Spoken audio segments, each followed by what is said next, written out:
10 signs na matalino si baby. Magandang araw mga Pinoy moms. Pag-uusapan natin ngayon ang 10 signs na gifted si baby. Ito ay para sa mga 1 to 3 years old o toddler.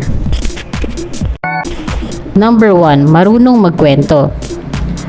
Ang mga batang 1-year-old pataas ay nakakapagsalita na ng isang salita o higit pa. Ngunit kung nakakabuo na ito ng isang pangungusap katulad ng gusto ko ng dede, pupu ako, ayaw ko yon, ay nakakamangha na. Ngunit nakakamangha talaga kung marunong siyang magkwento ng mga nakaraang pangyayari o kaya naman kung anong napanood niya. Number 2, magaling ang memorya. Tunay nga na nakakamangha kapag matandain ang iyong baby. Ayon sa eksperto, kapag natatandaan ni baby kung saan nakatago ang mga laruan o ibang bagay at mabilis na pagkakilala sa mga muka at lugar, ito ay senyales na siya ay gifted. Sila din ang mga baby na 1-year-old pa lang, marunong na sa mga alphabets, numbers, at colors. Number 3, nakikitaan na ng talento. May kanya-kanya tayong talento o galing sa anumang bagay, madalas late na nating madiskubre ito. Ngunit sa mga bata na edad 1 to 3 years old, kapag napapansin mo na may talent siya sa pagkanta, pagsayaw, o kaya naman pagguhit, ay tiyak na gifted ito paglaki. Number 4, gustong-gustong makipaglaro sa mga mas matatanda sa kanya. Ayon sa mga eksperto, kung mas pinipili ng iyong anak or mas madali sa kanila ang makisalumuha sa mga mas nakakatanda sa kanila, may posibilidad na lalaki sila ng mas matalino. Mas pinipili nila makipaglaro or makisama sa mga matatanda, marahil mas marami silang natutunan na makakatulong sa paglago ng kanilang isipan. Number 5, nagpupuyat. Kapag hirap matulog ng maaga si baby dahil aktibo pa ito sa gabi o kaya naman mahirap siyang patulugin sa hapon, sinasabing lalaking matalino ayon sa mga eksperto. Talaga namang sakit sa ulo kapag hirap silang patulugin.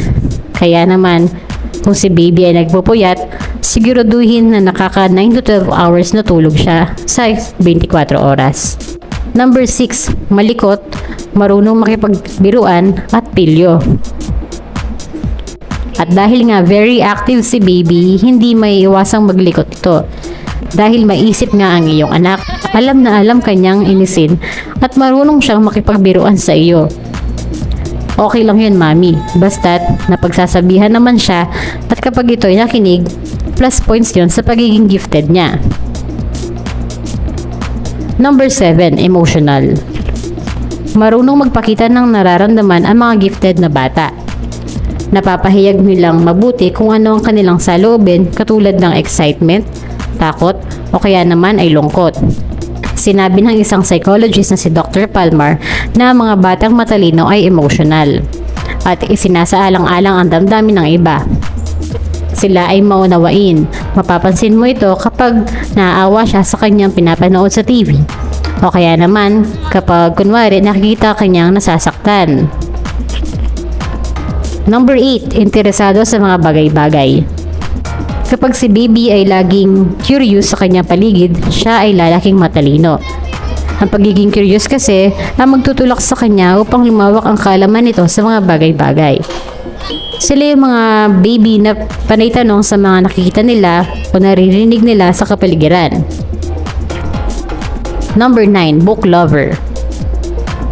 Kung isa sa mga laruan o gamit ni baby ay ang mga baby books at pinagtutuunan niya ito ng pansin, sinyalis ito na siya ay lalaking matalino. Ang mga eksperto na nagsabi na ang hilig sa libro ay associated or konektado sa mataas na IQ ng isang bata. Number 10, marunong sumunod sa instruction. Isa sa mga milestones na tinitingnan sa bata ay ang pagsunod sa utos or if the child obeys command. Ito ay ma-achieve sa edad 1-year-old pataas. Kaya naman sa edad ng 1 to 3 years old, kapag marunong sumunod sa utos ang iyong anak, nangangulugan din na mataas ang IQ nito. Halimbawa dito ay ang pagsabi ng isara ang pinto, kunin ang bola at ibigay sa akin, open mouth and say ah. Tandaan mga mamis na ang talino ng bata ay namumula sa dalawang bagay. Ito ay ang nature o galing sa genes o taglay talaga siyang matalino. Pangalawa, nurture. Tulungan siya sa kung ano pa ang maaari niyang pwedeng malaman. Minsan, nasa kinakain din ng bata, lalo na kung ang diet niya ay may matataas na DHA o ARA na nakakatulong sa brain development. Kung sa ito, please like, share, and subscribe. Salamat!